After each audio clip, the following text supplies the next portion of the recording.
Hi and welcome back. Okay, so what I thought would be a good idea in this lecture is to get a character in so we can control it and walk around the scene and get a feel for what the scene looks like in a sort of game format.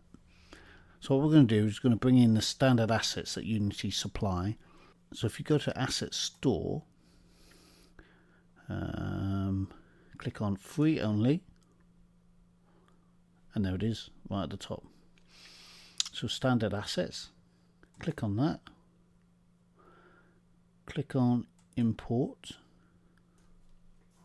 and it should just drop it straight into your assets folder here. Just select everything, you might as well, because we're going to use a few things from here as we go forward. So just bring it all in, don't worry, you don't need to worry about it. In fact, we don't need the sample scenes, so you can leave that off, but just bring in standard assets here. So import,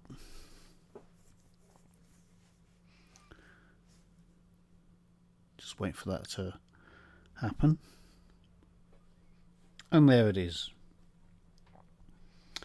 in your root assets folder, standard assets, and we have all these lovely things, a lot of scripts, a lot of models, a lot of stuff you can use to test your scenes and experiment. And for us, we're going to use the characters here, and inside here you'll find first person character. So if we go back into our scene, double click on first person character. Clicking on this will give you instructions on how to use it. So we're going to go into the prefabs folder, which is here, and we're going to, where it says FPS controller, we're going to drag that, click, hold, drag it into the scene and let go. Just move it up so the lozenge is out of the ground. Yeah, so if you click on the first person controller and then onto first person character, you'll see it's got a camera here, and it's that's basically all that the first person character is in this asset. Is just a camera, which is cool. So the main camera up the top here we're going to turn off because we don't need it. You can see it disappears there. Select our controller like this, and then just press play, and there we have it. We can now walk around our scene. How cool is that? See, already that tree looks, look how menacing that tree looks. Ooh, and if that's, in the night time with the moon shining on it and rays coming through the trees, it's going to look pretty creepy. Come up the hill here and stand on the top and look at it.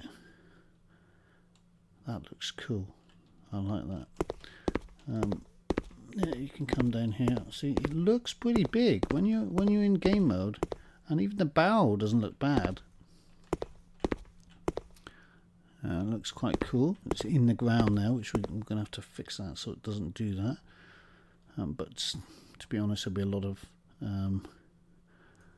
stones around the base and grass, and it'll be textured wonderfully by the time we get there. Another thing to note is just have a look at your 512. Yeah, that looks really sharp.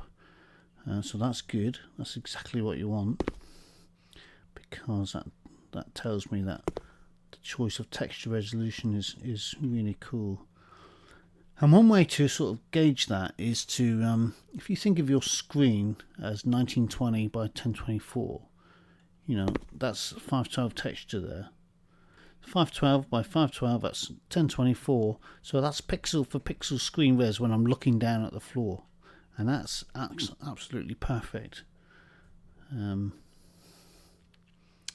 and there's my part. We won't be able to go inside because there's no collision on these, but we could probably just go in and have a look.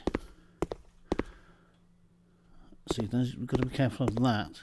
That's the terrain coming through the floor of the hut, so we'll fix that. Let's go outside again. I know it looks pretty rough at the moment, but believe me, doing these sort of things is going to save you a lot of time in the future. The path we're going to go up is here. Yeah, that's going to work, and go through here into the forest.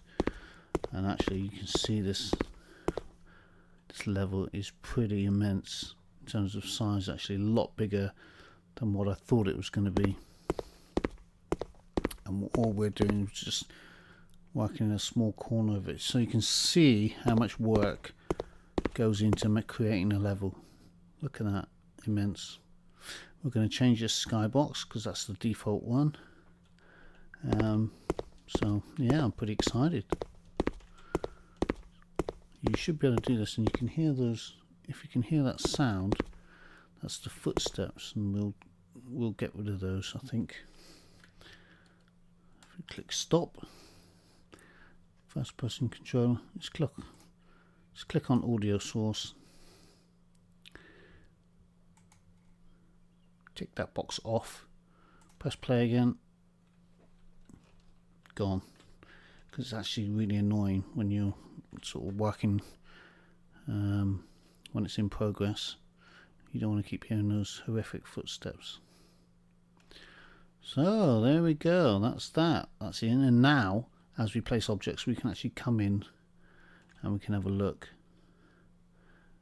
at the objects in situation, up close and personal. Yeah, we'll fix that terrain. And yeah, that's pretty cool. Okay, so that's our objective for this lecture done.